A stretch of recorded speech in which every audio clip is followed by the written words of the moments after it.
Kailan ka ba magtitinong bata ka, ha? Lagi mo nalang pinasasakit ang ulo namin ng papa mo. Hindi naman kami nagkulang sa pagpapalaki sa'yo pero ito lang ang igaganti mo sa amin? Hindi ka na nahiya. Kababae mong tao, napakabasagulera mo. Siya naman ang nauna. Alangan namang hayaan ko lang ang bruhang yun na ubusin ang buhok sa anit ko. Ang sakit kaya. Han, tama na. Huminahon ka. Daanin natin to sa maayos na usapan. Bakit hindi ka kasi nagsasabi sa amin? Hindi sana nangyari to kung sinasabi mo lang sa amin ang mga problema mo sa eskwelahan. Oo nga naman, anak. Sana naman nagsusumbong ka sa amin ng mama mo para naman mapuntahan namin ang school mo at maayos agad ang problema. Whatever pa, aakyat na ako sa kwarto ko. Nahihilo na nga ako dahil sa pananabunot ni Claire sa akin tapos pagdating dito bubungangaan pa ako ni Mama. Ako pa yung masama ipinagtanggol ko lang naman ang sarili ko. Sana pala nagpasabunot na lang ako kasi parang mas kampi pa kayo kay Claire eh. Hindi kami kampi kay Claire. Kaya nga kami nagagalit dahil ayaw naming mangyari ulit to, Rhea. Hindi mo kasi alam kung paano kontrolin ang sarili mo. Kung dinaan mo lang sa maayos na usapan, hindi na sana nauwi sa gulo. Anong gusto nyo, maging kalmado ako? Ma, seryoso ka ba? Paano ko yun gagawin kung halos kalbuhin na ako nung Claire na yon? Aba, parang gusto mo pang magpasabunot ako ulit. Hayaan ko na lang, ganun ba? Anak, hindi ka dapat nagsasalita ng ganyan. Kailangan natin mag-usap na maayos. Mas mabuti kung kinausap mo kami agad para naayos na sana. Eh di ba ang saya nyo? Nandito na naman kayo para sermonan ako. As if hindi ko alam yung mga dapat kong gawin. Sige, kayo na lang kaya magpabugbog sa mga buwisit na kaklase ko. Tapos titingnan ko kung matino pa kayo mag-isip. Rhea, hindi tama yung ganyang pagsagot sa amin. Eh ano pa bang gusto nyong gawin ko? Magpasabunot na lang ulit ako? O kaya next time tatawagin ko kayo para ipagtanggol ako? Eh hindi rin naman kayo makakatulong. Makakatulong kami pero sa ibang paraan. Pwede namin kausapin ng principal o yung magulang niya. Kami nang bahala dun kung sakali. Hindi mo ba naisip yon? Fine, ako na naman ang mali. Ang gusto ko, wag mo nang ulitin to. Hindi ko po mapapromise. Kasi kapag uulitin niya yung ginawa niya kanina, gagantihan ko siya. Ako na ang bahala sa sarili ko. Kaya ko ang problemang ito, hindi ko kailangan ng tulong niyo. Rhea, sobra na yung sinasabi mo ha. Kami ang magulang mo. Hindi mo kami pwedeng bastusin ng ganyan. Eh ano naman, lagi na lang kayong ganyan. Kung hindi sermon, puro sisi. Pero ako palagi ang mali. Wala ba kayo ibang kayang gawin kundi pagsalitaan ako ng ganyan? Sige, magpatuloy ka lang sa ganyang ugali, Rhea. Tingnan natin kung saan ka pupulutin. Hindi mo alam kung gaano namin sinusubukang intindihin ka. Pero yung bibig mo, hindi na namin matiis. Eh di wag niyo akong intindihin. Nakakapagod na rin kayong dalawa, puro kayo reklamo. Aba't wala kang galang ah. Ano, nagmamalaki ka na? Kaya mo na ang sarili mo, ganun ba? Pwes lumayas ka sa bahay na to. Layas! Hindi ko kailangan ng anak na kasing suwail at walang modong kagaya mo. Akala mo ba natatakot ako umalis dito sa poder nyo? Diyan kayo nagkakamali. Kung akala nyo magmamakaawa ako sa inyo, hindi yun mangyayari. Dahil aalis talaga ako rito sa buwisit na bahay na to. Ano ba, Rhea? Pag-usapan nga natin ito ng mahinahon. Aakyat na ako sa kwarto ko. Ayoko na kayong pakinggan. Lalayas na ako kung yan ang gusto nyo. Rhea, bumalik ka rito! Hayaan mo na siya, Han. Kailangan niyang maturuan ng leksyon. Kailangan niyang makita ang mga maling nagawa niya. Hindi tayo ang luluhod sa kanya dahil anak lang natin siya. Puno ng hinanakit ang boses ni Rita habang sinasambit ang mga salitang yon sa asawang si Dante. Labag man sa kalooban niya ang nasabi sa anak, kailangan niyang panindigan yun. Lagi na lang kasing laman ng gulo ang anak niyang si Rhea at palagi rin silang napapatawag sa guidance office para sa counseling. Hindi na nga malaman ni Rita kung saan ba siya nagkamali at nagkaganon ang ugali ng anak. Simula bata pa si Rhea ay tinuturuan niya na ito ng magandang asal. Subalit kahit ano pang pagtutuwid ang gawin niya sa anak, pilit itong napapariwara dahil sa mga barkada nito. Hindi na niya alam ang gagawin sa kanyang anak kaya humantong siya sa ganoong desisyon. Naisip niya kasing marahil ay kapag mag-isa na lang ang kanilang anak, malalaman nito na hindi biro ang buhay. Nais niyang mapagtanto ng kanyang anak na hindi pa nito kayang tumayo sa sarili nitong mga paa at kailangan pa nito ng gabay nila bilang kanyang mga magulang. Kinabukasan ay maagang gumising ang mag-asawa upang maghanda sa pagpasok sa trabaho ni Mang Dante. Natapos ng magkape ang dalawa ay hindi pa rin bumababa ang anak nilang si Rhea. Nagpasya si Mang Dante na siya na ang manggigising sa dalaga. Plano din niya na kausapin ito at nagbabaka sakali siyang magiging mahinahon na ang kanilang pag-uusap na mag-ama. Nais niyang ipaintindi sa dalaga ang kanilang punto at kung saan nagkamali ito. Rhea, anak, buksan mo ang pinto. Kakain na tayo. Naghihintay na ang mama mo sa baba. Tara na, anak. Nakailang katok pa si Dante sa pinto ng kwarto ni Rhea, subalit wala siyang natanggap na tugon mula rito. Napakunot ang kanyang noo at sinubukang pihitin ang doorknob. Hindi ito nakalak kaya naman dahan-dahan niya yung binuksan saka sumilip sa loob. Madilim ang loob ng kwarto kaya naman binuksan niya ang ilaw. Nang bumaha ang liwanag sa loob ay walang bakas ng dalaga roon. Malinis ang buong kwarto kaya naman binundol ng kakaibang kaba ang kanyang dibdib. Mabilis niyang tinungo ang cabinet nito at napagtanto niyang naglayas nga ang anak. Nagmamadali siyang bumaba sa hagdan at naghihisterical na kinausap ang asawa. Rita! Rita, ang anak natin! Nawawala! Anong nawawala? Wala siya sa kwarto niya. Pati yung ibang mga damit niya wala na sa cabinet niya. Halos nangalahati na ang laman nun. Tinutuon niya nga ang sinabi niyang lalayas na siya rito sa bahay. Ano? Diyos ko naman, bata yun talaga, oo. Saan naman kaya nagpunta yun? Tawagan natin yung mga kaibigan niya. Baka sakaling alam nila. Sandali lang. Wag! Anong ibig mong sabihin wag? Hayaan na muna natin siya, Han. Ginusto niyang maglayas, bumalik siya ng kusa. Tulad ng palagi kong sinasabi, hindi tayo ang luluhod sa kanya. Kailangan niyang matuklasan ang buhay na hindi niya tayo kasama para malaman niya ang hirap. Baka doon, Dante. Baka doon siya matuto. Pwede nating disiplinahin sa ibang paraan ang anak natin. Pero yung ganito na pababayaan natin siya sa labas, baka kumapano siya. Hindi ka ba naaawa sa kanya? Naaawa ako, Dante. Pero mas nakakaawa siya kung pababayaan natin siyang gano'n ang pag-uugali niya. Alam kong mas lalo lang lalaki ang ulo nun at mas lalakas ang loob na bastos-bastusin tayo kapag tayo ang lumuhod sa kanya. Saka wala naman tayong dapat na ipag-alalang masyado. Sigurado ako na pupunta lang yun sa mga kabarkada niya. O sige, kung yan ang desisyon mo, susuportahan ko. Pero sana nga tama ka, na matuto na siya sa mga maling desisyon niya.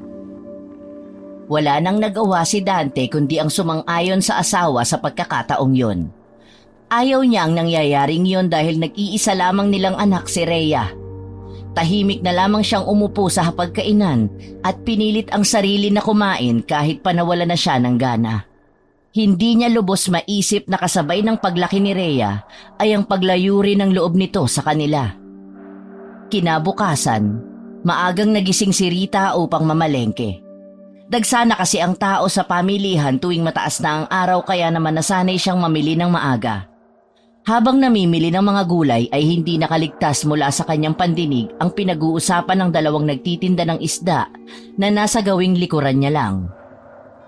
Natatawa ako sa mga kumakalat na balita dito sa atin tungkol sa pag-atake daw ng mga aswang sa gabi. Ang mga tao talaga, wala nang magawang maganda. Puro chismis ang ilaatupag. Nabalitaan ko nga rin yan, pare. Saka meron na rin ako ibang kakilala na nagpapatotoo nga tungkol sa balita na yan. Ikaw, naniniwala ka ba na talaga may aswang nga? Kasi ako sa totoo lang, nagdadalawang isip ako kung maniniwala ako o hindi. Puro lang naman kasi kwento. Gusto mo pala makakita eh. Ba't di mo subukan magtanod sa gabi? Baka sakali makakita ka. Ingat ka lang kasi baka naman pati ikaw malamon ng aswang. Ako kasi naniniwala ako. Hindi na normal yung bilang ng mga taong nakikitang patay sa tabi-tabi. Saka yung mga alulong ng aso sa gabi, nakakatakot. Basta, haka-haka lang yan. Kwento-kwento lang, panakot sa mga bata, sa mga batang isip. Paano kung totoo nga, Kulas? Yung pinsan ko, si Dario, nakakita daw siya ng babae na lumilipad nung isang gabi. Saka yung mga manok nila, bigla na lang naglaho. Tapos puro dugo lang ang naiwan. Seryoso ka ba dyan, Fredo? Baka may magnanakaw lang ng manok tapos gumawa-gawa na lang ng kwento para takutin yung mga tao. Kulas, hindi ito biro. Yung lolo ko, ilang beses na rin nakakita ng ganun ng kabataan niya. Mahirap lang talaga na makakita ng mga nilalang na yon kasi kaya nilang magbago ng anyo at magtago sa dilim. Ay, Fredo, ang dami mong alam. Kung may aswang nga talaga, bakit hanggang ngayon wala pa ring ebidensya? Tsaka bakit hindi sila sumasalakay sa mga taong may armas o mga matatapang? Kasi nga Kulas, matatalino yung mga aswang. Hindi sila basta-basta nagpapakita kung kani-kanino. Pipili sila na mahina, yung hindi makakapanlaban. Ganun ba yun?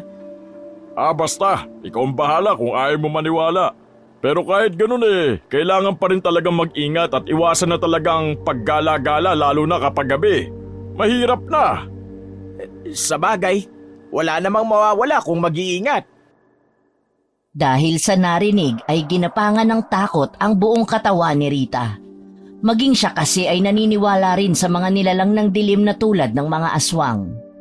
Marami kasi nun sa probinsya nila at talagang delikado ang mga ito. Kung wala kang pangontra, talo ka. Magiging hapunan ka nila kapag nagkataon. Bigla naman niyang naisip ang kanyang anak. Hindi niya kilala ang mga barkada nito kaya wala siyang mapagtatanungan kung nasaan na nga ba si Rhea. Nag-aalala siya sa isiping baka mabiktima ng aswang ang kanyang anak na siyang hindi niya matatanggap kapag nangyari. Mahal niya ang anak kahit pasakit ito ng ulo nila at laging takaw gulo.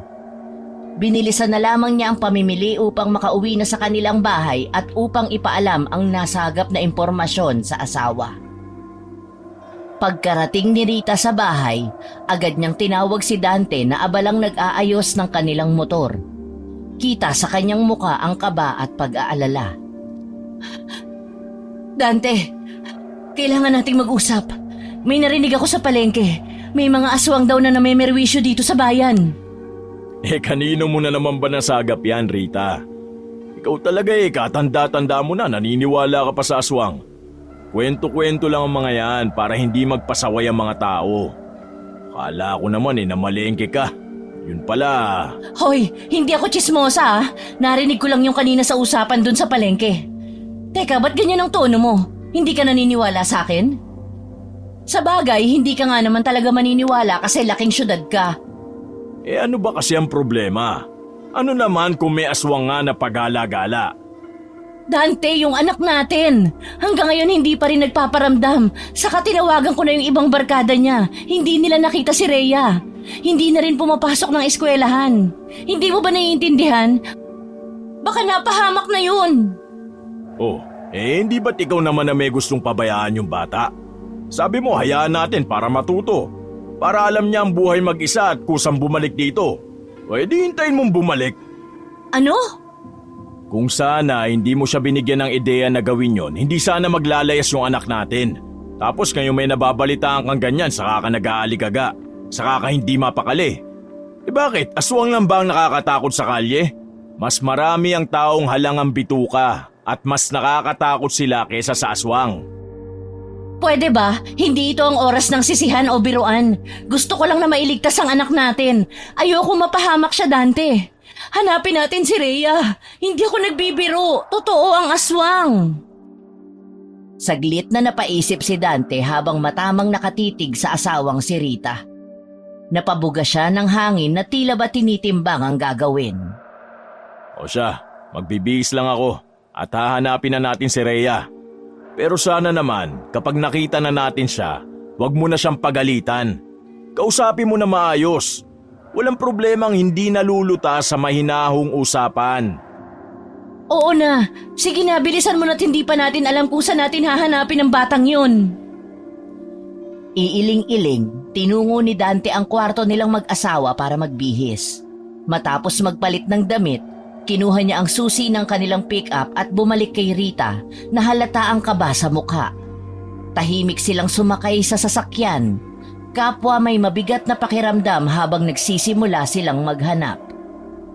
Habang binabaybay nila ang mga kalye ng bayan, huminto sila sa mga tindahan, parke at kahit sa mga iskinita. Tinatanong ang mga tao kung may nakakita kay Rhea. Inilalabas nila ang picture ng anak mula sa cellphone at ipinakikita ito sa mga dumadaan. Subalit wala ni isa man ang may alam o nakakita kay Rhea. Lumalalim ang gabi at nalibot na nila halos ang buong bayan. Pero ni anino ng kanilang anak ay hindi nila nasilayan. Unti-unting nadadagdagan ng takot sa puso ni Rita habang tila nawawala na ng pag-asa si Dante. Dante, nasa na kaya si Rhea? Paano kung... Huwag mong isipin yan, Rita. Hindi tayo titigil. Hindi pa tapos ang gabi. Hahanapin natin siya kahit nasaan pa siya. Pagod at nanlulumo, dahan-dahang bumalik sina Dante at Rita sa kanilang sasakyan. Walang imik si Dante habang hinihigpitan ng hawak sa manibela. Si Rita naman ay tila nawawalan na ng pag-asa, tahimik na nakatingin sa labas ng bintana. Pero bigla siyang napaisip at tumingin sa asawa. Dante, baka naman nasa mga barkada niya si Rhea. Pwedeng itinatago lang siya ng mga yon para hindi natin siya mahanap. Di ba yung iba hindi natin kilala? Baka may tinutuluyan siya sa kanila. Pwede nga. Baka dun siya tumuloy. Lalo na kung galit pa siya sa atin. Oo, kailangan nating puntahan at tanungin ng mga kaibigan niya. Baka isa sa kanila ang tumutulong sa anak mo. Saan naman natin hahagilapin ang bahay ng mga kaklase o barkada niya? Mabuti pa umuwi na muna tayo at magpahinga. Bukas na natin ituloy ang paghahanap. Masyado nang malalim ang gabi. Bukas pupunta tayo sa eskwelahan at dun tayo hihingi ng tulong. Maski sa pulis, ire-report na natin yung pagkawala ng anak natin. Sa bagay, tama ka naman. Sige, umuwi na tayo. Pero sana wala talagang nangyaring masama kay Rhea. Habang pauwi sila, kapwa sila tahimik sa daan. Parehas na pagod at tulala si Rita. Maski napagkasunduan na nila ng kanyang asawa na ituloy bukas ang paghahanap, hindi pa rin mawala ang kaba at takot para sa kanilang nag-iisang anak. Kinabukasan, hindi na nag-aksaya ng oras ang mag-asawa. Agad na nagmaneho si Dante papunta sa eskwelahan ng kanilang anak. Pagdating doon, ipinarada niya ang sasakyan sa gilid ng eskwelahan. Habang papalapit sila sa gate, isang matandang gwardya ang sumalubong sa kanila. Magandang umaga po, sir. May kailangan po ba kayo? Oo, boss. Anak namin si Rhea. May tatanong lang po sana kami sa mga kaklase ng anak namin. Nawawala po kasi siya. Naglayas po. At kagabi pa po namin siya hinahanap. Nagbabaka sakali na rin po kaming nandito ang anak namin. Maaari po bang pumasok? Teka, itatawag ko muna sa principal. Pakihintay lang ho saglit, ma'am, sir. Sige lang po. Makakapaghintay pa naman po kami. Ilang saglit lang naman ang itinagal ng tawag at agad naman silang binalikan ng matandang gwardya. Sige ho, ma'am, sir. Pwede na po kayong dumiretso sa loob. Naku, maraming salamat po, Manong. Walang anuman ho, ma'am at sir. Pasok lang ho. Nagmamadaling tinungo ng mag-asawa ang silid-aralan ng kanilang anak. Nang makarating sila, agad silang luminga-linga, umaasang baka naroon ang kanilang anak. Ngunit kahit anong tingin nila sa paligid, wala silang makitang bakas ni Rhea. Tahimik lang ang mga bata habang naghihintay sa kanilang guro. Tahimik din na nagmamasid ang dalawa. Naghihintay at umaasa na baka sakaling pumasok din si Rhea sa araw na iyon. Maya-maya ay naisipan ni Dante na magtanong na sa mga kaklase ng anak. Pumasok siya sa loob ng classroom at kinuha ang atensyon ng lahat. Magandang umaga sa inyong lahat. Ako ang tatay ni Rhea. Naglayas kasi siya sa bahay at hinahanap namin. Baka may nakakita po sa inyo o may alam kung saan siya tumutuloy ngayon. Ilang araw na pong di pumapasok si Rhea sino ba ang mga kaibigan o mga kabarkada niya rito? Yung mga kakilala po namin na naging barkada niya dito, drop out na po. Pero may isa pa po siyang malapit na kaibigan na kaklase din po namin. Talaga? Sino siya? Nandito ba? Absent din po eh. Bernadette po ang pangalan niya. Alam mo ba kung saan yun nakatira? Pasensya ka na ha. Kailangan lang kasi talaga namin siya makausap. Baka kasi nasa kanila si Rhea o kung hindi naman baka alam niya kung saan naroon ang anak namin. Nag-aalala na kasi kami sa kanya eh. Sinabi ng estudyante kung saan matatagpuan ang bahay ni Bernadette. Nagpasalamat si Dante sa kanya at pagkatapos ay inaya na ang asawa palabas ng building patungo sa kanilang sasakyan. Habang dumadaan sila sa gwardya, muling nagpasalamat si Dante sa kanya para sa tulong. Pagkaraan nito, agad nilang tinungo ang nakaparadang sasakyan, sabik na umalis upang hanapin si Bernadette at makakuha ng karagdagang impormasyon tungkol kay Rhea. Pinuntahan nga nila ang address na ibinigay sa kanila ng kaklase ni Rhea. Habang nagtatanong-tanong sa lugar na yon ay nalaman ng mag-asawa na isang working student ang dalaga. Nagtatrabaho sa gabi at sa umaga ay nag-aaral. Wala na rin itong magulang at nakatira sa may bandang dulo ng village. Pagdating nila doon ay isang barong-barong ang kanilang nadatnan. Luminga sila sa paligid at nakitang ito lang ang nag-iisang bahay na naroon. Napapalibutan ng matataas na damo ang parehong gilid ng bakuran at sa likod naman ito ay isang masukal na kakahuyan. Halata na ang kalumaan sa bahay at masasabi nilang hindi na yun ligtas na tirahan para sa isang dalaga. May kabang sumipa sa dibdib nila sa hindi nila malamang dahilan. Ngunit kahit ganoon ay tumuloy pa rin sila at tinungo ang mismong bahay sa kakumatok. Tao po! Bernadette, nariyan ka ba sa loob? Tao po! Rhea, andyan ka ba sa loob? Anak! Ay, parang walang tao sa loob ah. Walang sumasagot eh. Subukan mo ulit, baka natutulog. Tao po! May tao po ba dyan sa loob? Rhea, kami to, ang papa at mama mo. Please, kung nandiyan ka sa loob, nakikiusap ako. Lumabas ka na at makipag-usap ka na maayos sa amin. Ngunit kahit anong pagtawag ang gawin nila ay wala pa ring sumasagot mula sa loob. Kaya naman sinubukan ni Dante na buksan ang pinto. Hindi ito nakalak kaya naman dahan-dahan niya yung binuksan at saka sumilip sa loob ng bahay. Madilim ang loob at may katiting na liwanag lang mula sa labas ang pumapasok sa mga maliliit na butas ng dingding. Tao po! Rhea, nandiyan ka ba? Anak! Han, wala talaga eh. Wala ngang tao. Baka naman lumabas sila o may pinuntahan. Hintayin na lang kaya natin siya rito, Han. Pero sa sasakyan na lang tayo maghintay.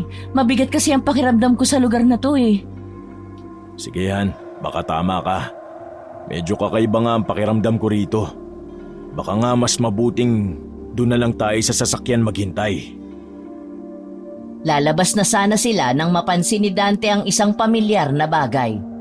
Sinipat niya yung maigi at nang mapagtantong pag-aari ngayon ng anak ay agad niya itong pinuntahan. Han, bagto ni Rhea. Nandito nga ang anak natin. Talaga? Diyos ko, salamat naman kung ganun. Pero teka, Han, may dugo.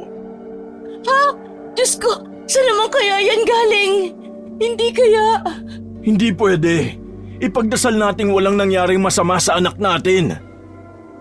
Agad niyang kinuha ang bag at iniabot kay Rita. Kitang-kita nila ang bakas ng dugo sa strap at ilang bahagi ng bag. Hindi na kayanan ni Rita ang pag-aalala. Bigla siyang napaluhod at napaiyak. Nanginginig na rin siya sa takot. Natatakot siya sa mga masasamang posibilidad na maaaring mangyari sa anak. Diyos ko, Han, anong gagawin natin? Baka may nangyaring masama kay Rhea.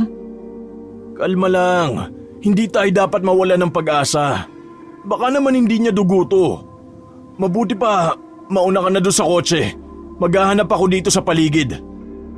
Ngunit bigo pa rin silang makakita ng kahit na anumang bakas mula kay Rhea.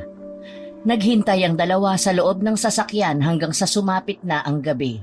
Ngunit walang Rhea o Bernadette na dumating.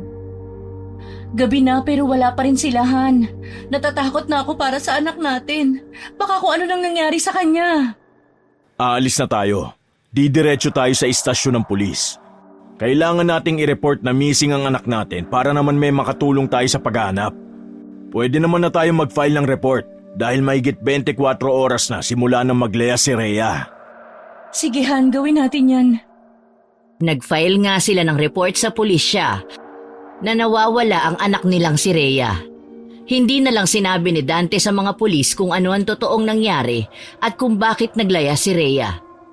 Ang sinabi niya na lang ay nagkasamaan sila ng loob at kinabukasan ay wala na ang anak nila sa kwarto nito. Ipinakita rin nila ang bag na may bahid ng dugo para maalarma ang mga pulis at talagang matulungan sila ng mga ito sa paghahanap sa nawawalang anak. Kinabukasan ay muling lumabas ang mag-asawa upang hanapin ang anak, ngunit habang binabaybay nila ang kalsada patungo sa bayan ay nakita nila ang kumpulan ng mga tao. Ang aga-aga.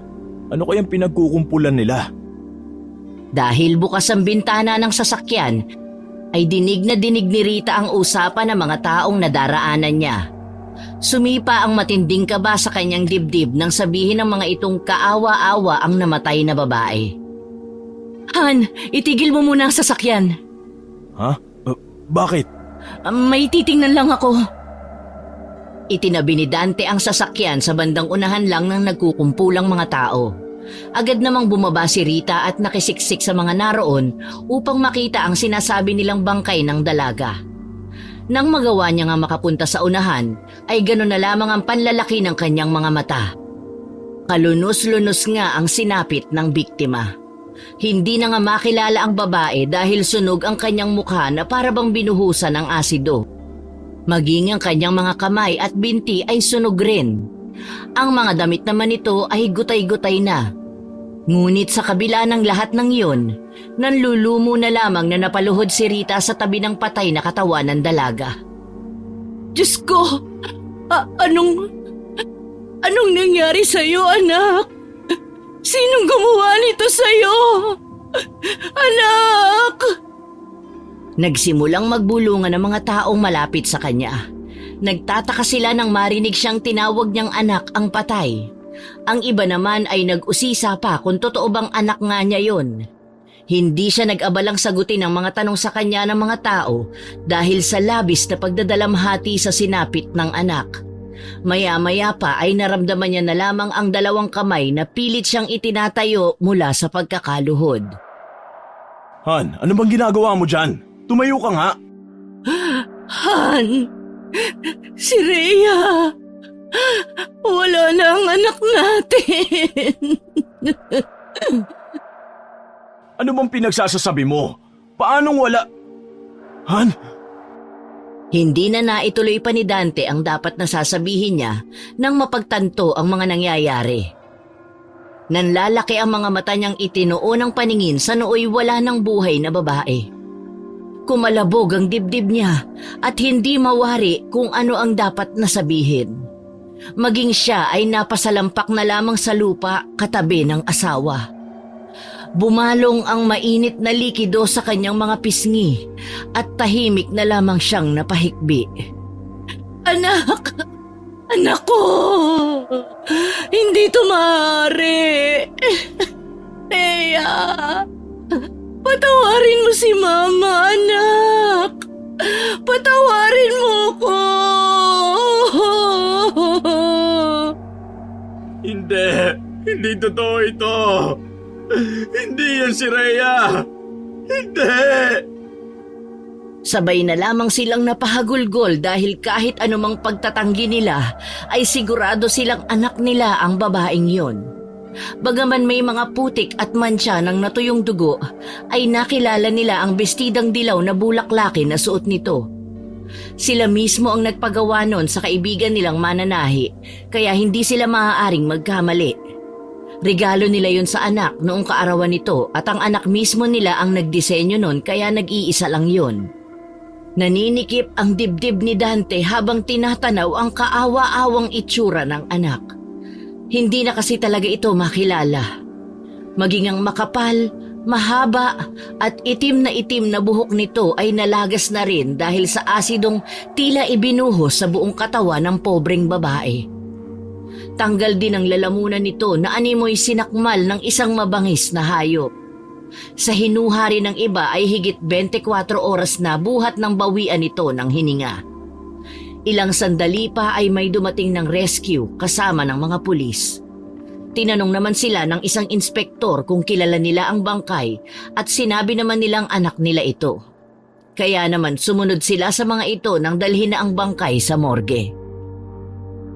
Kailangan natin mapanagot ang gumawa nito sa anak natin, Rita. Walang kapatawaran ang ginawa nilang kawalang hiyaan sa anak natin. Ipinapangako kong hahanapin kong hustisya para kay Rhea. Hindi ko matanggap na mawawala si Rhea sa atin ang ganun-ganun lang. Hindi ko kaya, Dante. Hindi ko kayang makita ang anak natin na nasa ganitong sitwasyon. Wala na tayo magagawa. Nahuli na tayo. Wala na ang anak natin. Hindi na natin mababawi ang buhay niya. Pero hindi ako titigil hanggat hindi natin nakakamit ang hustisya. Matapos maiproseso ang lahat ng dokumento, nagdesisyon sina Dante at Rita na ipakremate na lamang ang bangkay ng anak nila. Hindi nila kayang ipa-autopsy ito dahil sa bigat ng kanilang nararamdaman at hindi nila masikmurang makita ang katawan ni Rhea sa ganoong kalagayan. Agad nilang inasikaso ang lamay at ipinaalam sa kanilang mga kamag-anak ang masaklap na balita. Marami ang nagulat at nalungkot sa pagkamatay ni Rhea. Kahit pakilala ito sa pagiging pasaway at may taglay na kamalditahan, hindi maitatangging may kabutihang nagawa rin siya sa ibang tao. Isa-isa nang dumating ang mga dating kaklase, guro at mga kaibigan ni Rhea sa kanilang bahay upang maghatid ng pakikiramay at magbigay ng respeto. Sa buong linggo ng lamay, hindi mapigilan ni Rita ang humagulgol habang yakap-yakap ang litrato ni Rhea. Wala na ang anak na inalagaan, minahal at iningatan niya sa loob ng 17 taon. Paulit-ulit niyang iniisip ang mga pagkukulang at pagkakamali niya bilang ina. Sinisisi niya ang sarili sa nangyari, lalo na't naramdaman niyang naging pabaya siya sa huling mga sandali ng buhay ng anak.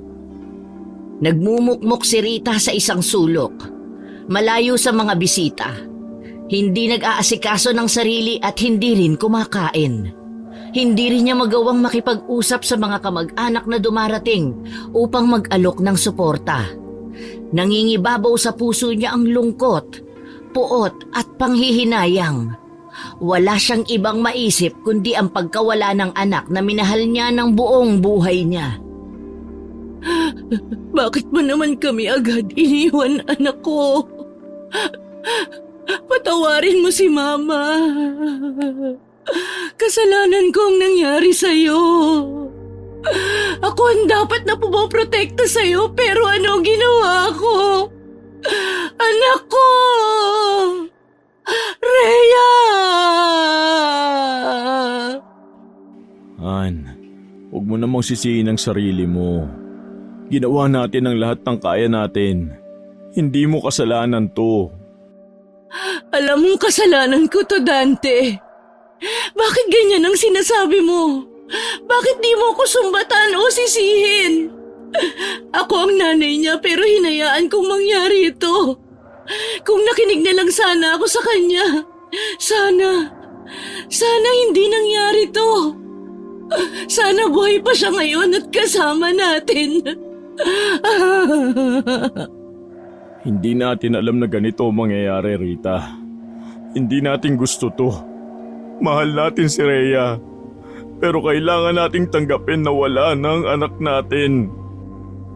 Hindi ko matatanggap. Ang sakit-sakit. Mabuti pa taliga na ron. Ilang araw ka nang hindi makakain ng sapat. Sasamahan kita. Ayoko. Wala akong gana. Han naman. Baka mamaya niyan ikaw na ang sumunod na paglamayan dahil sa ginagawa mo. Kumain ka na. Pakiusap naman. Siguro nga mas mabuting mamatay na lang din ako, Dante.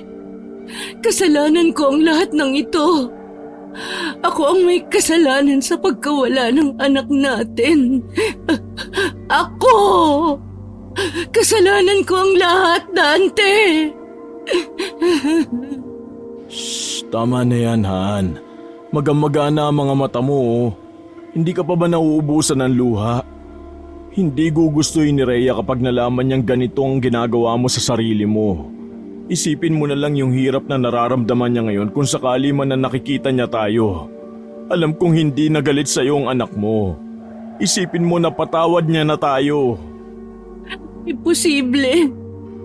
Imposibleng mapatawad niya tayo. Tandang-tanda ko ang tanging ipinukol niya sa akin bago siya naglayas. Labis na galit at lungkot ang nakita ko sa mga mata niya dahil sa pagpapalayas ko sa kanya. Alam mo, dahil doon, habang buhay kong makikita sa isip ko ang imaheng yun. Hindi ako patatahimikin nun, Dante. Alam ko na hanggang ngayon galit sa akin ang anak ko. Hindi niya ako kailan mapapatawad dahil ako ang dahilan kung bakit siya namatay. Hindi na alam ni Dante kung paano aaluin ang asawa. Masyadong dinamdam ni Rita ang pagkawala ng kanilang anak na minsan ay nakikita na lang nitong nakatulala habang nakatunghay sa abo ni Rhea. Pagkatapos ng libing ay nagkulong na lamang si Rita sa kwarto. Hindi na siya makausap ng maayos ng asawang si Dante at dahil sa hindi nga siya kumakain ay bumagsak ng husto ang kanyang katawan. Lumalim din ang kanyang mga mata at umimpis ang mukha. Naaawa na si Dante sa sitwasyon ni Rita dahil nahuhuli niya rin ito minsan na nakikipag-usap sa malaking litrato ng anak na nakasandal sa isang upuan. Minsan pa nga ay tumatawa ito ng mag-isa na tila ba nasisiraan na ng bait. Hindi na nga niya alam kung paano pahahatiin ang oras sa pagtatrabaho at sa pag-aalaga sa kanyang asawa. Sa mga sumunod na araw, lalong lumala ang kalagayan ni Rita. Halos hindi na ito bumabangon sa kama at kapag ginagawa niya man para lamang makipag-usap sa litrato ni Rhea. Han, please naman, kumain ka na oh. Kailangan mo to. Ayokong pati ikaw mawala sa akin. Dito lang ako, Dante. Kasama ko ang anak natin. Hindi ako aalis dito. Ano bang kailangan kong gawin para bumalik ka sa dati? Hindi ko kaya makita ka ng ganito. Paano na tayo, Han? Paano ko? Paano ko ba ibabalik yung dating ikaw, Rita? Paano ko ibabalik ang pamilya natin? Isang araw, habang nagmamaneho si Dante papunta sa palengke para bumili ng sangkap sa lulutuing ulam, ay may nadaanan siyang kumpulan ng mga tao. Binuksan niya ang bintana nang makalapit na sa mga ito upang pakinggan ang kanilang mga usapan. Hindi niya na napigil pa ang sarili na makiusyoso nang marinig ang sinasabi ng mga tao. Itinabi niya ang sasakyan at agad na bumaba upang tingnan ang pinagkukumpulan ng mga tao. Doon ay tumambad sa kanya ang katawan ng isang lalaking sa pakiwari niya ay nasa edad 18. Duguan ito at dilat ang mga mata. Tanggal ang lalamunan at wakwak ang tiyan na siyang pinapapak ng mga langaw. Ngunit isang bagay ang umagaw sa kanyang atensyon. Pamilyar sa kanya ang suot na bracelet ng lalaki. Nilapitan niya yon at sinuri. Tama nga siya ng hinala. Yon ang bracelet na iniregalo niya sa anak nung huling kaarawan nito. Laking pagtataka ng lalaki kung paano napunta sa bangkay ang bracelet ng kanyang anak. Hindi niya magawang maisip kung ano ang koneksyon yon sa kanyang anak. Maya-maya pa ay may kumalabit sa kanya, dahilan upang mapalingon siya. Sir, kilala niyo po ba ang lalaking yan? Ikaw pala. Ikaw yung kaklase ni Rhea, di ba? Ako nga po. Ikinalulungkot ko yung nangyari sa kanya, tito. Salamat, iho. Mabalik ko ako sa tanong ko. Kilala niyo po ba ang lalaki? Kanina pa po kasi kayo titig ng titig eh. Hindi ko kilala yan. Sa katunayan, napadaan lang ako. Si Brent po yan. Kilalang basag ulo sa school namin. Palagi naghahanap ng away at gulo. Ganun ba? Saka po pala, naging syota po yan ng anak nyo dati. Ano? Boyfriend ni Rhea ang lalaking yan? Wala namang sinasabi sa amin si Rhea na may boyfriend nga siya. Baka po ayaw niya lang sabihin kasi alam niyang pagagalitan niyo siya. Pero sa tingin ko po kasi, ginipit lang siya ni Brent para lang pumayag siya makipagrelasyon sa kanya. Hindi ko maintindihan. Narinig ko po kasi sila minsan na nag-aaway sa likod ng common comfort room sa ibaba ng building ng strand namin. Hindi ko po masyadong narinig kasi nasa loob po ako ng banyo nun eh. Ang narinig ko lang po ng klaro ay kung hindi papayag si Rhea sa gusto ni Brent, may gagawin daw siya sa inyo. Pinupuwersa niya po si Rhea na sumama sa kanya kahit ayaw nga ni Rhea. Gustuin ko mang magsumbong eh, natatakot din po ako. Hindi lang sa kaligtasan ko pero pati na rin po sa kaligtasan ng pamilya ko. Mayaman po kasi sila Brent.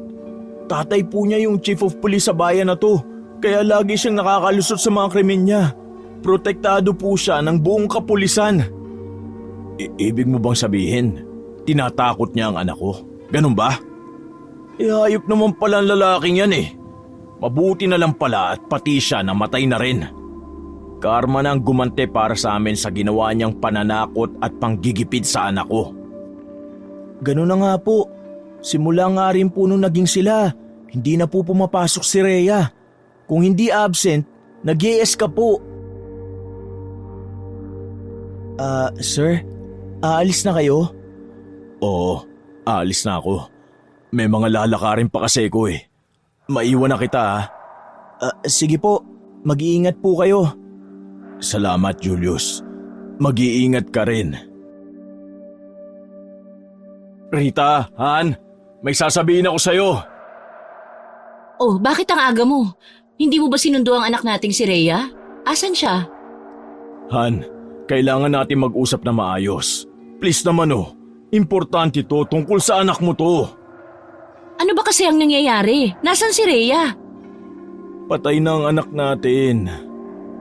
Pagkasabi na ito mahimik na si Rita at dahan-dahang lumayo. Hindi na muling umimik sa kanyang asawa. Dahil doon ay di na napigilan pa ni Dante ang mapaiyak dahil sa sama ng loob sa mga nangyayari. Ngunit dahil sa bigat na kanyang nararamdaman, sinundan pa rin niya ang asawa at sinabi dito ang kanyang mga nalaman. Han, alam mo ba? May boyfriend na raw si Rhea, sabi ni Julius. Yung kaklase niyang kinausap natin nung nakaraan. Siya yung nagsabi na may boyfriend na anak natin. Pero alam mo kung ano masaklap? Nalaman ko na hindi talaga gusto ni Rhea yung lalaki at pinipilit lamang siya nito. Han, ang sakit isiping wala tayong kaalam-alam sa mga pinagdaanan ng anak natin. Mag-isa niyang hinarap ang mga banta sa buhay natin na dapat tayong pumoprotekta sa kanya. Nagbago na si Rhea. Sinusuway niya na tayo, Han. Oo, sinusuway niya na tayo. Dahil yun sa kagagawa ng boyfriend niyang hilaw. Dahil sa pamimilit ng Brent na yun, hindi na nakakauwi sa tamang oras ang anak natin dito sa bahay. Nagagawa niya pang maglasing. Ang akala natin nagre-rebelde lang si Rhea pero hindi pala Han. Hindi gusto ni Rhea ang mga nangyari. Tinakot lang siya ni Brent. Natatakot lang siya para sa kaligtasan nating lahat. Shh! Hayaan mo, Han. Pagsasabihan ko si Rhea. Huwag ka nang umiyak. Kakausapin ko si Rhea. Promise, hindi ko siya aawayin. Naramdaman ni Dante ang pagyakap sa kanya ng asawa kasabay ng paghagod nito sa likod niya. Ngunit imbis na tumigil sa pag-iyak ay mas lalo lamang siyang napahagulgol. Hinayaan na lamang ang sariling ilabas ang lahat ng kanyang sama ng loob na kinikimkim niya nung mga oras na pinaglalamayan pa lamang nila ang abo ng kanilang anak. Simula nang makita nila ang bangkay ng anak, ay naging sunod-sunod na ang napapabalitang patayan sa kanilang lugar. At ang mas nakapagtataka ay parehong-pareho ang mga kinahinatnan ng mga bangkay. Tanggal ang lalamunan, wakwak ang tiyan at nagkalat ang mga bituka. Napag-alaman din nilang nawawala ang iilang laman loob ng mga ito gaya ng atay at baga. Sinasabi ng iba, lalo na ng mga matatanda na baka may gumagalang aswang sa kanilang bayan at ito ang namimiktima. Mayroong naniniwala ngunit mayroon namang hindi. Rason kasi nila, nasa modernong panahon na tayo at wala pang aswang ang nahuhuling buhay sa kanilang bayan. Isang gabi, pauwi na si Dante galing sa kanilang opisina. 9:00 na yon kaya naman wala nang masyadong tao sa daan at halos lahat ng mga tao nasa kani-kanilang tahanan na. Nakabukas ang bintana ng kanyang sasakyan. Kaya naman damang-dama niya ang simoy ng panggabing hangin. Malamig at masarap sa pakiramdam. Ngunit nang mapadaan siya sa lugar na walang kabahayan ay bumigat ang kanyang pakiramdam. Hindi niya mawari kung bakit gano'n na lang ang naramdaman niya. Lalo na nang may marinig siyang mga kalusko sa mga puno na nasa daan. Mula sa gilid ng kanyang mga mata ay tila ba may nakikita siyang anino na sumasabay sa pagtakbo ng kanyang sasakyan. Nagpapalipat-lipat ito sa mga puno na animoy unggoy. May takot man sa dibdib ay pilit niya yung inalis sa kanyang isip, saka mas lalo pang binilisan ang pagmamaneho. Mabuti na lamang at ligtas siyang nakarating sa kanilang bahay. Hindi pa man siya nakakapasok ay amoy na niya ang aroma ng rekado mula sa loob ng bahay. Kumunot ang kanyang noo at dali-daling pumasok at tinungo ang kusina. Doon ay tumambad sa kanya ang likod ng asawa. Nakaharap ito sa kalan at may hinahalong kung ano. Tinawag niya ito dahilan para mapalingon ang babae sa kanya. "Oh Han, buti nandito ka na. Sakto, malapit nang maluto ang ulam. Upo ka muna doon at pagkatapos nito maghahain na ako. Nagluto ako ng paborito ni Rhea, pininyahang adobo." Ngunit imbis na tumalima ay nilapitan niya lang ang asawa sa kaniyakap habang nakatalikod dito sa kanya. Han, okay ka na ba? Namiss kita. "Ano ka ba, Han? Para namang ilang taon tayong di nagkita. Saka, teka, umiiyak ka ba?" Hindi, Han. Wala to. Huwag mo na lang pansinin. Okay lang ako. Masaya lang ako dahil okay ka na rin. Akala ko, tuluyan ka na rin mawawala sa akin. Ano ka ba, Han? Pwede ba naman yun? Nangako tayo sa isa't isa, hindi ba? Na magsasama tayo sa hirap at ginhawa. Ang mabuti pa, ikaw na lang ang maghanda ng mesa. Luto na rin naman to, maghahain na ako. Si Dante na nga ang naghanda ng lamesa habang si Rita naman ay nagsandok na ng kanin at ulam upang ihain sa hapagkainan. Ngunit sakto namang uupo na sila nang biglang may kumatok sa pinto. Nagkatinginan ang mag-asawa. Hindi kasi yun normal na pagkatok lang. Tila ba nagmamadali at aligaga ang kung sino mang nasa labas ng kanilang tahanan. Saka naman naalala ni Dante ang mga nangyayaring patayan sa kanilang lugar. Kumuha siya ng kutsilyo bago naglakad patungo sa pintuan. Diyan ka lang, Han. Ako nang bahala rito.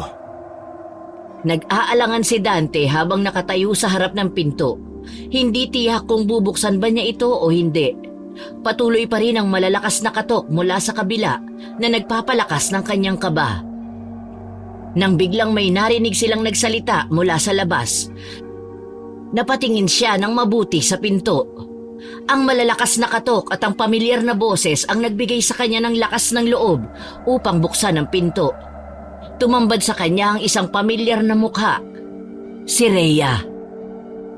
Napamulagat si Dante habang pinagmamasdan ng kabuuan ng anak. Gulong-gulo ang buhok nito na animoy nakipagsabunutan. Hilam ng luha ang mga mata at marumi ang suot na t-shirt at shorts. Wala rin itong suot na sapin sa paa. Bago pa man siya makahuma ay agad nang bumukas ng malaki ang pinto at agad na niyakap ni Rhea ang ama. "Papa!" Rhea? Buhay ka pa? Totoo ba to? "Papasukin mo muna ako, pa. Delikado kung may makakita sa akin dito." Halika, dali! Pagkapasok sa loob ng bahay ay agad na isinara ni Dante ang pinto. Diyos ko po, totoo ba to? Buhay ka nga, anak. Paano nangyari to? "Papa, gusto ko munang maglinis ng katawan. Nangangati na po kasi ako." Rhea? Dumating ka na, anak? Sabi ko na nga ba at buhay ka nga? Mama! Han, hayaan mo na muna ang anak mo. Mamaya na lang natin siya kausapin. Sige na, pumanik ka na at maglinis ng katawan mo. Pagkatapos mo dun bumalik ka dito sa baba at kakain na tayo. Sige po, Papa. Isang mahigpit na yakap ang muling ibinigay ni Dante at Rita sa anak bago ito umakyat sa kwarto. Pagkatapos ng halos kalahating oras ay bumaba na si Rhea at umupo sa hapagkainan, kaharap nila. Kumain na muna tayo at marami pa tayong pag-uusapan. Heto anak, kumain ka ng marami. Tingnan mo ang payat mo na. Hindi ka siguro nakakakain ng maayos. O siya, heto pa. Sakto pala at paborito mong ulam ang niluto ko. Siguro naamoy mo to kaya umuwi ka, no? Napangiti na lang si Rhea bilang tugon at saka sumubo ng malaki. Tuwang-tuwa naman si Rita dahil nasa harap niya na ang anak at buhay na buhay. Habang kumakain ay hindi naman napigilan ni Dante na mapatingin sa anak. Ganadong-ganado itong kumakain at malalaki pa ang subo. Ngunit hindi pa man nauubos ng dalaga ang kanyang pagkain ay bigla itong napatigil sa kapatakbong tinungo ang lababo. Doon ay nagsuka siya ng nagsuka. Nag-aalala namang sumunod sa kanya ang mag-asawa. Anak, ano nangyayari? Masama ba ang pakiramdam mo? May nakain ka bang hindi ka aya-aya? Pangit ba ang luto ko, anak? Okay lang po ako. Naninibago lang po siguro ang sikmura ko kasi wala nga ako matinong kain itong mga nakaraang araw. Itutulog ko na lang po siguro to. Ganun ba? Uminom ka muna ng tubig bago ka umakyat sa kwarto mo. Magpahinga ka na, anak. Sigurado ka bang okay ka na? Opo, Papa. O sige, mauna ka na magpahinga. Bukas na lang tayo mag-usap. Marami akong itatanong sa'yo. Han, ano ka ba? Huwag mo namang biglain ang anak natin. Sige na anak, matulog ka na. Good night, anak. Good night po, Mama, Papa. Nang gabing yun ay hindi dalawin ng antok si Dante. Pabiling-biling lamang siya sa kanyang higaan samantalang si Rita naman ay mahimbing nang natutulog. Hindi kasi mawala sa isip niya ang mga nangyari. Parang may iba siyang nararamdaman na hindi niya mapangalanan. Hindi niya matukoy kung ano nga ba talaga ang bumabagabag sa kanyang isipan. Hanggang sa makarinig siya ng sunod-sunod na alulong ng mga aso. Kasunod nun ay ang mga yabag sa kanilang bubungan na para bang may kung anong sino mang naglalakad doon. Pilitin niya mang kumbinsihin ang sarili na pusa lang ang nasa bubong nila ay hindi pa rin mawala ang kakaibang takot sa dibdib niya. Ngunit sa kabila ng takot na yon ay nagawa niya pa ring bumangon at lumabas ng kanilang silid. Dumiretso siya sa silid ng kanyang anak at idinikit ang kanyang tenga sa pinto nun. Tahimik ang loob at marahil ay tulog na nga ang kanilang anak. Pinihit niya ang seradura at dahan-dahang binuksan ang pinto. Sumilip siya sa loob at sa tulong ng nakasinding lampshade ay nakita niya ang anak na nakahiga sa kama nito at mahimbing na natutulog. Aalis na sana siya, ngunit napansin niyang nakabukas ang bintana ng kwarto. Kaya naman, magagaan ang hakbang niyang tinungo yon upang isara. Pagkatapos ay saka niya lang tuluyang nilisan ang silid ng anak at tumungo naman sa kusina upang uminom ng maligamgam na tubig. Ganon kasi ang ginagawa niya sa tuwing hindi siya dalawin ng antok. Epektibo naman yon dahil nang mahiga siya ay ilang minuto lang at naigupo na siya sa isang mahimbing na tulog. Kinabukasan ay naratna ni Dante ang anak na nasa kusina at nagluluto ng agahan. May nakahain na ring pritong itlog at ensaladang talbos ng kamote na may kamatis at sibuyas sa lamesa. Agad naman siyang binati ng dalaga nang makita siya nito. Good morning, Pa. Upo na po at ipagtitimpla kita ng kape. Aba, at bakit parang sumipag naman yata ang anak ko? Pambawi ko po sa ginawa kong mga kasalanan sa inyo ni Mama.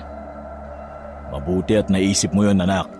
Pero aminado naman akong pati kami may kasalanan din sa'yo. Kaya sana patawarin mo kami ng mama mo. Siya nga pala, nasaan ang mama mo? Nandun po sa labas. Ayun po, bumibili ng taho. Talagang walang nakakalampas na nagtitinda ng taho sa mama mo. Paborito niya kasi talaga yan . Kaya nga po eh. Oh, Dante, gising ka na pala. May taho akong binili oh. Swak din tong panghimagas kasi matamis. Pinadagdagan ko pa nga ng arnibal kay Manong magtataho. Salamat. Hindi naman kaya sobrang tamis na nito. Hindi yan. Masarap nga yan eh. Tikman mo. Masarap nga. Ikaw anak, gusto mo ba? Ayaw ko po. Oo, di ba paborito mo rin ito noon? Opo. Kaso lang po parang ayaw na po ng panlasa ko yung malambot na texture ng taho. O siya, tara na.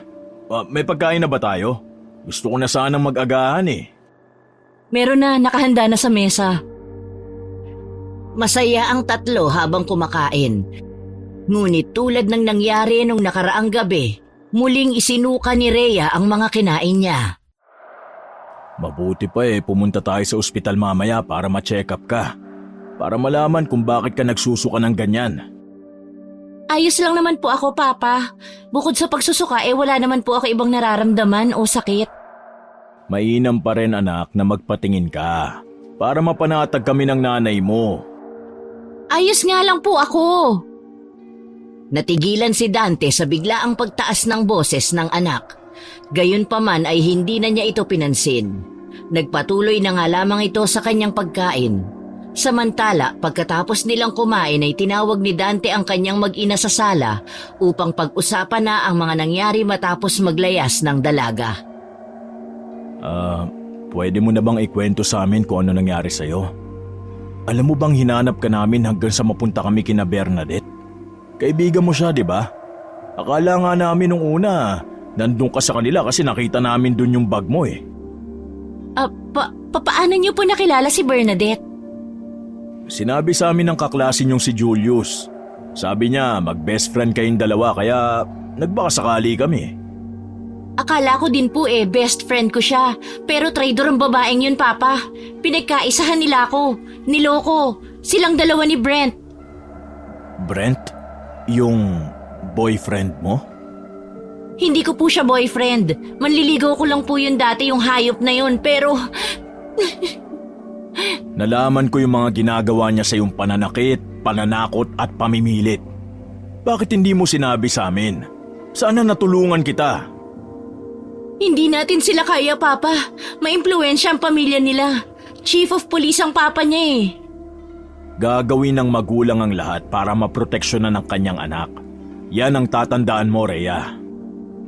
Opo, pasensya na po kayo kung di po ako nag-open up sa inyo. Natatakot lang po talaga ako noon. Yung Bernadette, anong kaugnayan nun kay Brent? Di ba't sabi mo niloko ka? Sa anong paraan naman? Sila po talaga ni Brent ang magkarelasyon. Hindi ko maintindihan, anak. Masyadong komplikado ang kwento mo. Pero anak, alam mo bang mula nang mawala ka hinanap ka namin? Tapos, may nakita kaming bangkay na suot ang mga damit mo at alahas. Inakala naming ikaw yun kasi talagang hindi na makilala ang mukha dahil sa saboy ng asido sa mukha. Anak, pinaglamayan ka namin at inilibing. I'm sorry po. Alam ko po lahat ng yun pero pinili kong di magpakita. Bakit? Sino yung babaeng inilibing namin? Si Bernadette po yun, Ma. Masyado kasi siyang ambisyosa Gusto niya lahat ng meron ako, meron din siya dapat. Kaya lahat ng magustuhan niyang gamit sa akin, kinukuha niya ng walang paalam. Diyos ko, ano tong nangyayari? Mahal, kalma ka lang ha. Huwag ka masyado mag-isip at baka mamaya kumapano ka na naman. Mabuti nga sa kanila.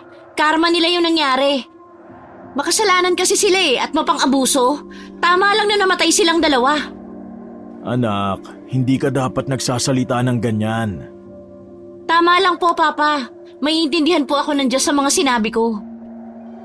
Anak, saan ka na tumira nung naglayas ka? Sa kalsada ba? Kasi nung dumating ka kagabi, ang dungis mo. Tapos wala ka pang sapatos o tsinelas man lang. Kung saan-saan po ako napadpad Pero kagabi nung nagpasya akong umuwi na lang dito, Ma, Pa, may humabol sa akin. Isang halimaw. Anong ibig mo sabihin na halimaw? Diyos ko, baka yun yung halimaw na nang bibiktima ngayon dito sa bayan natin.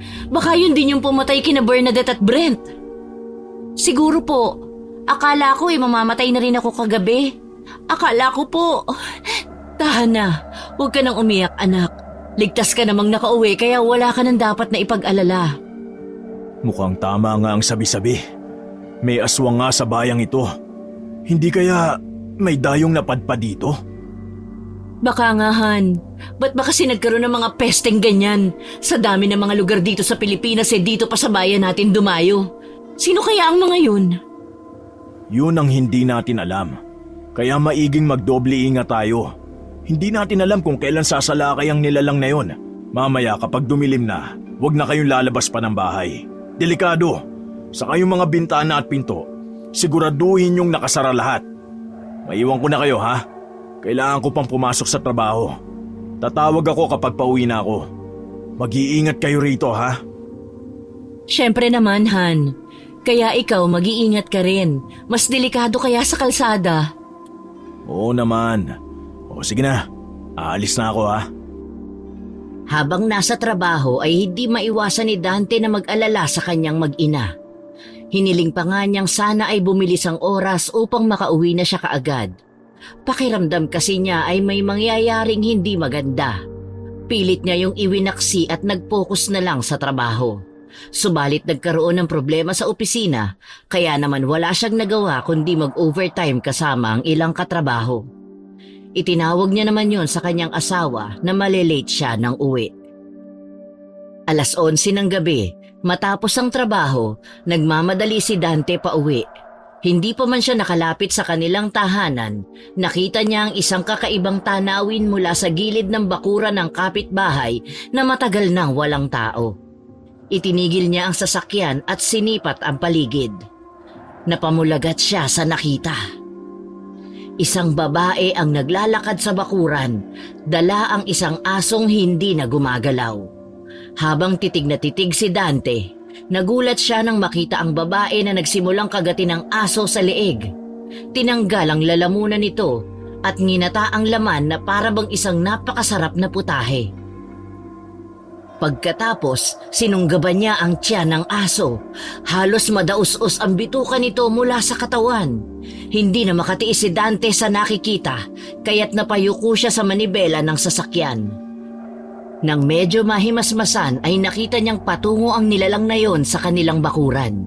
Pinaandar niya ang pick-up at saka itinutok ang headlight ng sasakyan sa babae.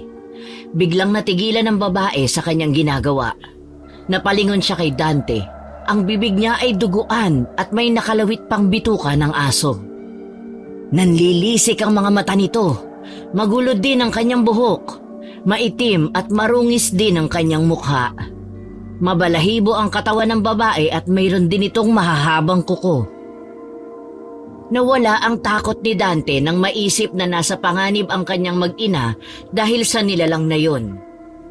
Kinuha niya ang tools na ginagamit niya sa pagpapalit ng gulong at saka siya bumaba ng sasakyan. Naglakad siya palapit sa babae na noon ay nakatayo sa gitna ng kanilang bakuran. Sino ka? Anong ginagawa mo sa bakuran ko? Ha? Umalis ka dito! At huwag ka nang babalik kundi papatayin kitang hayop ka! Natigilan si Dante nang malapitan ang babae. Ang galit na nararamdaman niya ay biglang napalitan ng pagkabigla.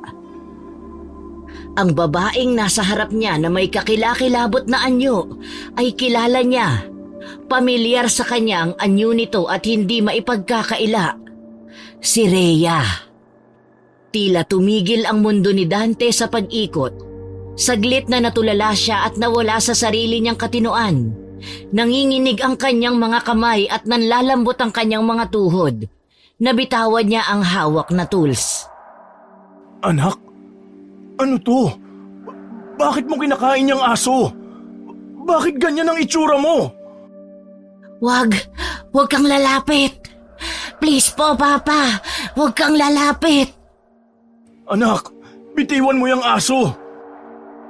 Wag ka sabing lumapit. Hindi anak, huwag ka matakot. Akin na yung aso, ililibing natin para walang makakita. Hindi ka ba natatakot sa akin? Bakit naman ako matatakot sa'yo? Anak kita. Saka na lang tayo mag-usap kapag maayos ka na, ha? Asan ang mama mo? Sorry, Papa. Sorry po. Anong sorry? Bakit ka nagsusorry?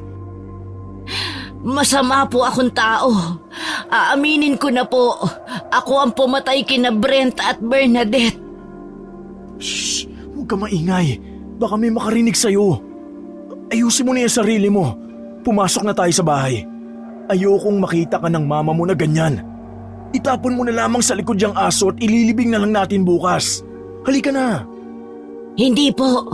Kayo na lang po ang pumasok. Huwag po kayo lumapit sa akin at baka pati kayo masaktan ko rin. Ayoko po mangyari yun kaya please po, pumasok na po kayo sa loob. Hindi anak. Naniniwala akong hindi mo magagawang saktan ako. Kami ng mama mo. Kaya please, halika na. Baka may makakita pa sa'yo rito eh.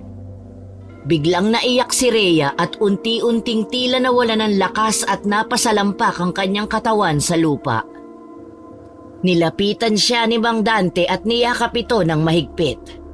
Hinagod niya ang likod ng anak at ipinaramdam dito ang kanyang labis na pagmamahal. Nandito lang ako anak. Hindi kita iiwan. Hindi kita pababayaan. Akong bahala sa'yo. Sa yakap ng ama, unti-unting bumalik sa dati niyang anyo si Rhea. I'm sorry po talaga. Hindi ko po gusto ang nangyaring ito sa akin. Maniwala po kayo. Hindi ko po alam kung paano ko po ito ipaliliwanag sa inyo. Okay lang anak. Mamaya na lang natin pag-usapan sa loob ha. Tara na.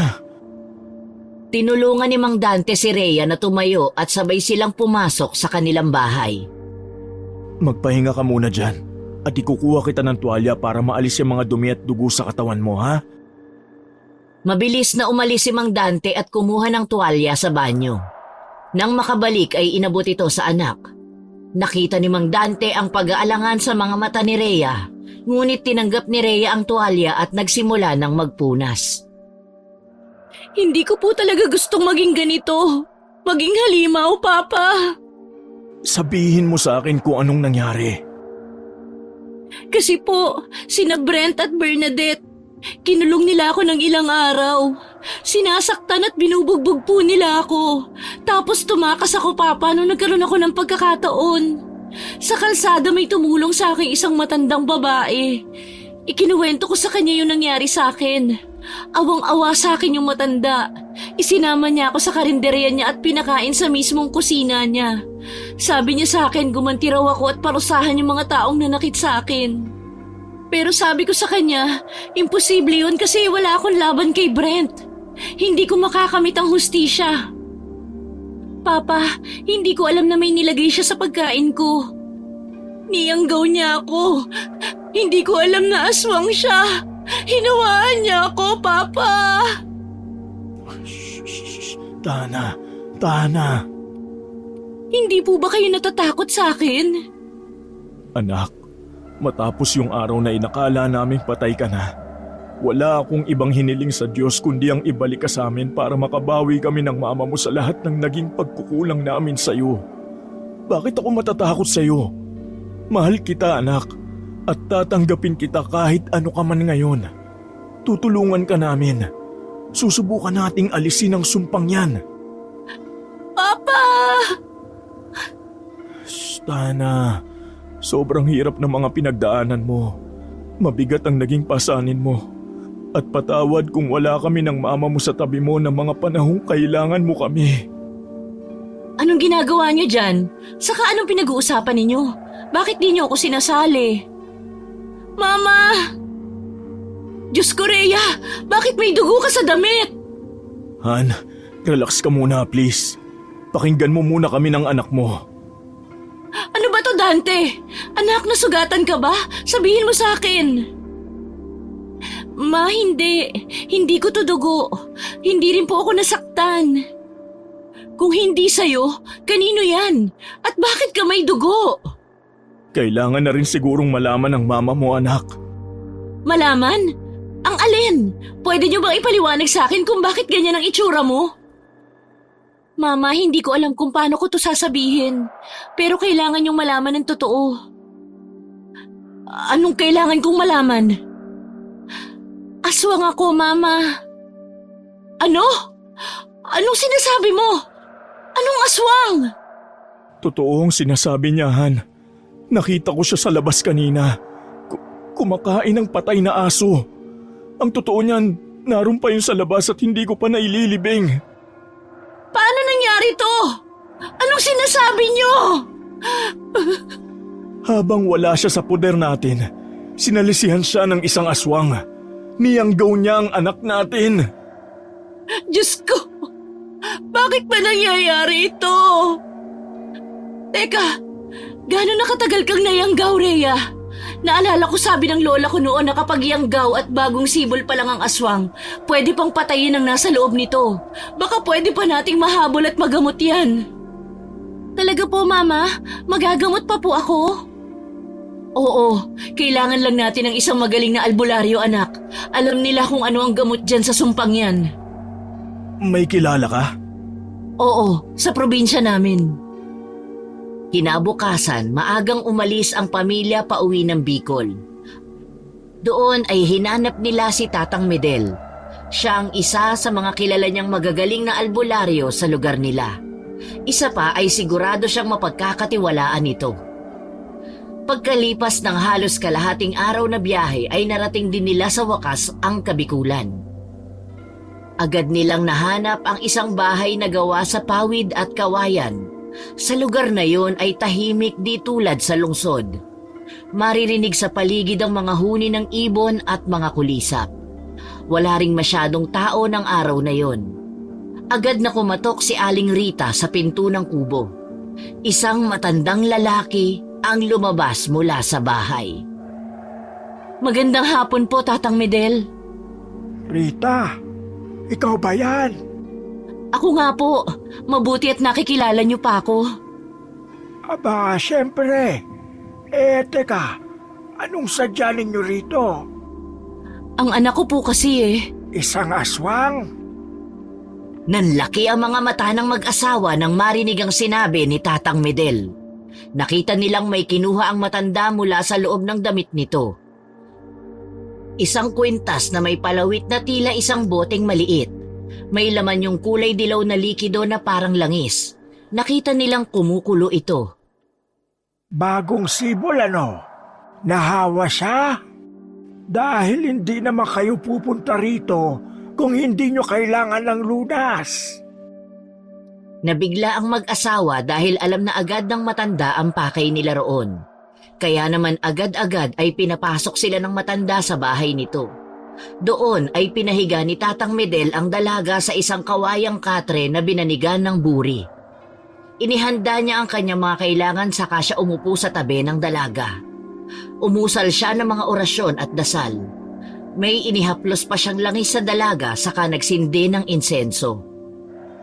Inilipat niya ang kanyang kamay sa ulo ng dalaga at gano'n na lamang ang takot ng mag-asawa nang magkikisay ang dalaga habang tumitirik ang mga mata. Nang matapos si Tatang Medel sa kanyang mga orasyon, ay doon na sumuka ng sumuka si Rhea. Maitim at mabahong likido ang lumalabas sa kanyang bibig. Diyos ko po! Ano yan? Ganyan talaga kapag nakakain na siya ng sariwang laman at nakainom ng sariwang dugo. Pero huwag kayong mag-alala. Kailangan niya lang talagang mailabas ang lahat ng yan, pati na ang sisiw. Yun ang dahilan ng pagkaswang ng isang tao.